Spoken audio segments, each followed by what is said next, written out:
because you don't cook much, and your early student days. What do you mean? No, I mean you just turn everything off before you go out, didn't you? And your Christmas dinner went up the Swanee, so to speak. Well, yeah. Well, what happened was we wanted to do the Christmas dinner for all the lads. There were about 12 of us, and we bought the turkey. It was so big we had to saw a bit of it off to get it in the oven.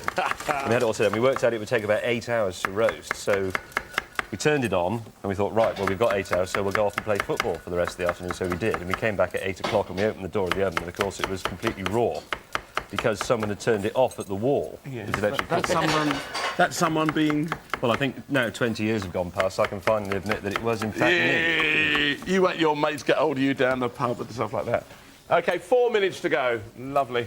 Now, we can see here... And what are we making here? We're going to make a very quick salad of Parmesan cheese. And the Brussels and some herbs, lots of herbs. Wonderful. There you go. You see, you often just think you've got to boil the Brussels and that's the end of it. The chef's showing you how to use it to good effect in other ways. And that vinegar will actually help to cook it in a way, won't it?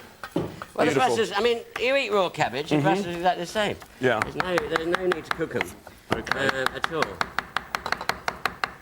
Oh, fantastic, lovely. You've got to get yourself you've got a lovely glass of wine. Now, you trained as a classical musician, James. Does that mean that you listen to classical music when you're grooving around the streets, knocking people over and stuff like that? Yeah, quite a lot. I don't actually knock that many people. I know, I'm only joking. We all know that. I did quite like listening to... I actually like listening to Radio 3 in the car, which is unusual, but the real problem with Radio 3 is, you probably know if you've ever listened to it, about 30% of it is just pauses. Yes. So you turn it on and you think, oh, radio's bust again. Yeah. And then 3 minutes later, the bloke starts talking, because he was just leaving an elegant pause after... Or you're 3 minutes to go, or you hear something like...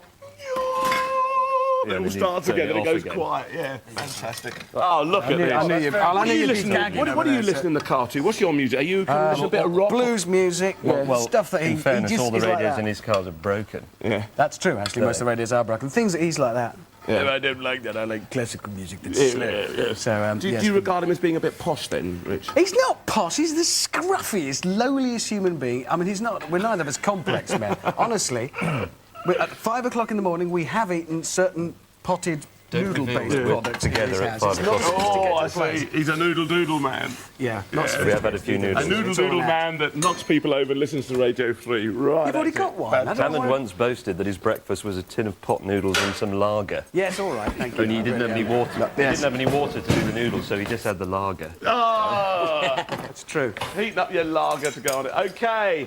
2 minutes to go. We need to get these cheesy ones out now. Yeah, can we get those out? I've got a mould. We can just stick them over the back. Two of them moulded and 2 of them... What can I do? I can't do that, I've got to... Here we are. That's lovely. OK, James has got himself a little bit of job. There you go.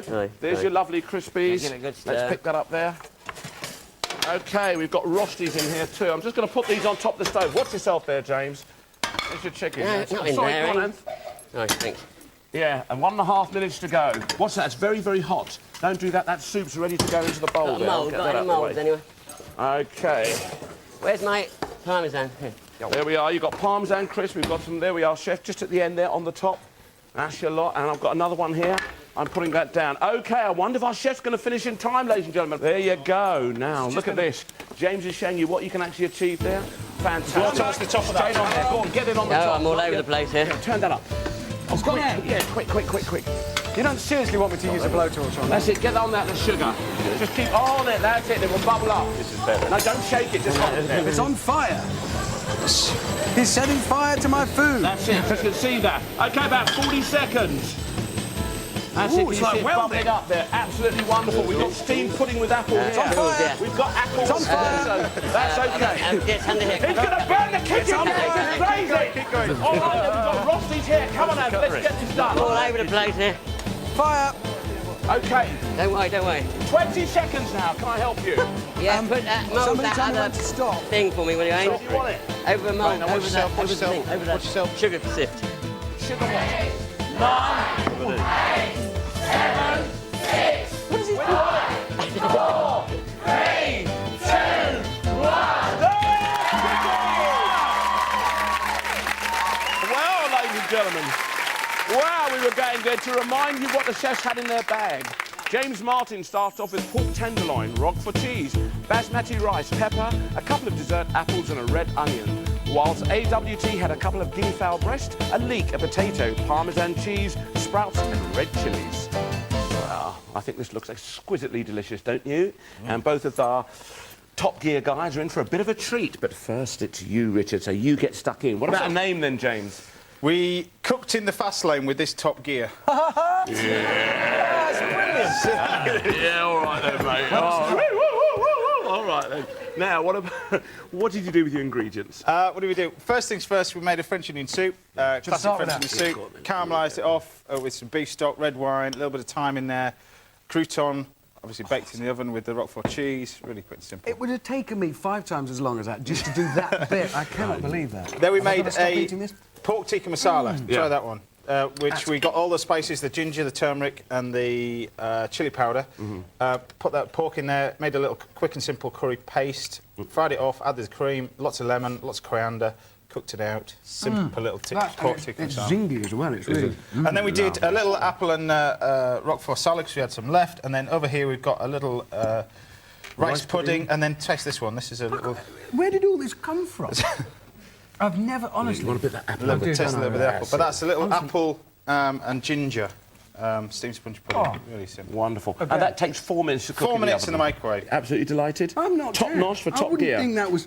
That's dreadful. I wouldn't think that was possible. The laws of physics don't apply in here or something. So to get that done, that's really amazing. Well done, both of you guys. Can I carry on okay, eating? James, yeah, you carry on eating. Absolutely fab, absolutely fab. No, it's all right. Now, all right, yeah. You can get your cutlery there, James. That gets stuck in. What about a name then, Anthony? I think it's got to be, for James, your very own personalised plates.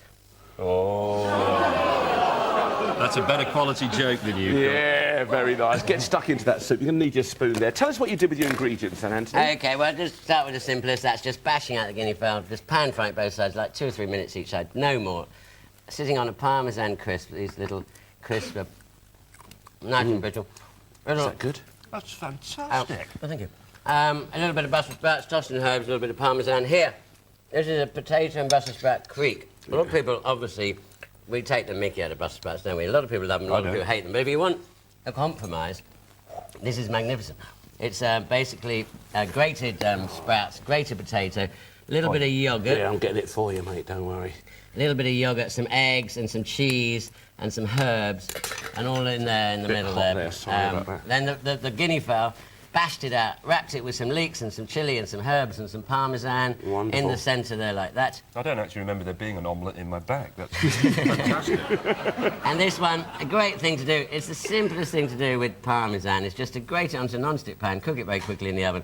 Before it goes too hard, you mould it over. You mould it over a container or something, a can, a tin of can, and we've got here a sort of Brussels sprout Caesar salad. You know, just parmesan, lots of flavour in there, egg yolks. May I?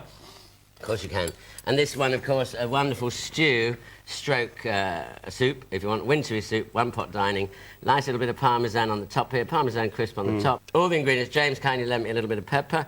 The guinea fowl tomatoes, white wine, loads of herbs, and the leeks and the potato all in there. So, wonderful. If you'd come round to my house, you'd have got boiled guinea fowl with sprouts. And I'd have put the other stuff in the bin, really. He's not talking about my food, he's talking about his ingredients. All right, then, let's get straight. Hey, Anthony, I tell you. Hey, Top Gear. I'm delighted, ladies and gentlemen, but what do our studio audience think? Is it going to be a green pepper day or a red tomato one? Will you all please vote now? And up they go. Oh, today it's a green pepper day! Well done. That was amazing. Green MGs walks away with it again, eh? I feel I added a lot to that.